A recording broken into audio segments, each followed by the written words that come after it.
Živijo, en lep pozdrav sem skupaj, moje ime je Klara Leben in danes bi vam rada malo več povedala o svoji zgodbi z mentalnim zdravjem oziroma pomanjkanjem njega. Moja zgodba se je začela odvijati leta 2015, ko sem se za nekaj časa preselila v tujino in tam sem se srečevala z občutki, ki jih takrat nekako nisem poznala, nisem razumela, sem se prvič soočila z njimi in to so bili intenzivni občutki osamljenosti, tesnobe, zmede, pomanjkanja enega pomena, kdo sem, kam spadam, zakaj sem tukaj. Tako zmedena sem bila in čisto nevede, da se je to v meni dogaja, videla sem, da nekaj ni okej, nisem pa vsega tega prepoznala. In še preden sem sploh lahko se začela zavedati, sem zapadla v prehransko motnjo. Jaz sem imela največ težav s prenajedanjem in potem seveda restrikcijo in prekomerno telovadbo. In kar naenkrat se je moje življenje začelo vrteti samo okoli tega kakšna sem, koliko imam kilogramov, koliko pojem in kaj je narobe z mano, da se ne morem držati tega, ne. In sama sem v teh letih pridobila tudi strokovno izobrazbo na tem področju, ker je bilo to področje, ki je tudi mene zelo zaznamovalo. In čisto v bistvu nevede so ta leta, ta preizkušnja, ki je bila ena najtežjih preizkušenj v mojem življenju do zdaj, postalo eden najlepših obdobij oziroma v smislu, kaj mi je dalo. Seveda takrat ni bilo lepo in to je bilo takrat zelo temačno obdobje tudi zame. Jaz verjamem, da ima življenje do vsakega od nas eno tako posamezno pot in vse, kar nam je dano, verjamem, da nam je dano z razlogom, a ne.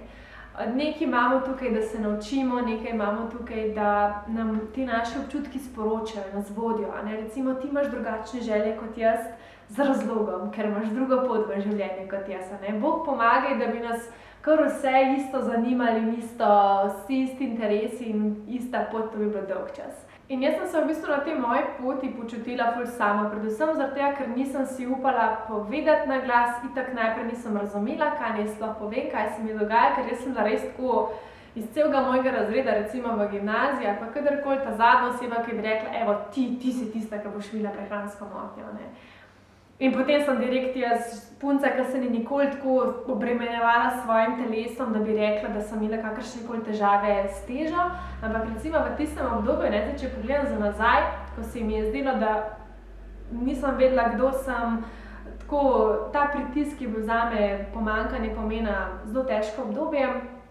In se mi je zdelo v bistvu, da najlažje kar nadziram, če že vsem stalo toliko izven mojih rok, to je bilo čisto nezavedno, je pa, da nadziram sebe, kako izgledam, ker ta zadnja stvar, ki bi bilo pa, da, ne vem, izgubim še to, še edino stvar, ki imam, v tem smislu, da ta prva stvar, ki ljudje vidijo, je, kakšna sem, a ne.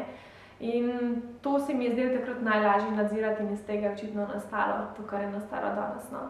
Da pa ne bo vse toliko temačno, da ne bo vse toliko negativno, kakor sem omenila, ne, mi je dala ta izkušnja ogromno, enega razumevanja, naučila me je sočutja do sebe, naučila me je potrpežljivosti, razumevanja in danes s strastjo delim vse to, še posebej med ženske, da bi začutile to odgovornost za svojo srečo. Nihče drug to, kar iščeš, ti ne more dati razen ti.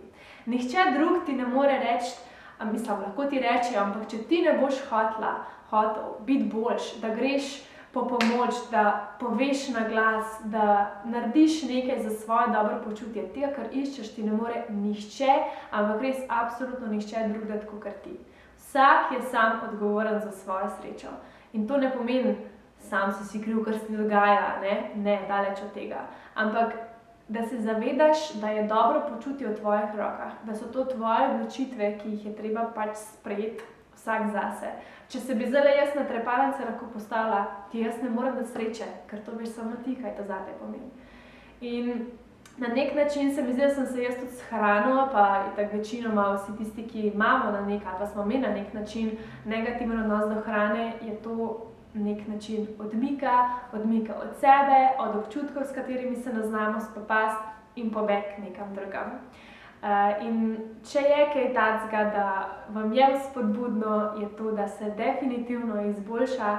Jaz danes živim, če mene vprašaš, zelo lepo življenje, rada se zbujam, mirna sem, delam to z veseljem, kar počnem In verjamem, da tudi te občutki, ki jih imaš ti v sebi, pa ne glede na to, koliko težki so, da je luč na koncu tunela in da se lahko izboljša in da lahko živiš svoje življenje v vsej svoji polnosti.